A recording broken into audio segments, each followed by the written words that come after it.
রাগ হলে আপনি কি শুধু আই অ্যাম অ্যাগ্রি বলেন? আজকে শিখুন নতুন কিছু বাক্য। আমি খুব রেগে আছি। I am furious.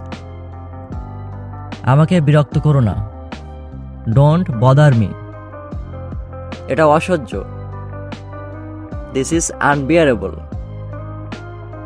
আমার মাথা গরম হচ্ছে। I am losing my temper. I am losing my temper. চুপ করো। Shut up. Shut up. এটা অন্যায়। This is unfair. This is unfair. আমি হতাশ। I am frustrated. আর সহ্য হচ্ছে না। I can take it anymore. তুমি আমাকে পাগল বানাচ্ছ। You are driving me crazy. এটা আমার সাথে হওয়া উচিত ছিল না। This should not happen to me. ভিডিওটি ভালো লাগলে লাইক, কমেন্ট এবং শেয়ার করতে ভুলবেন না। Thanks for watching.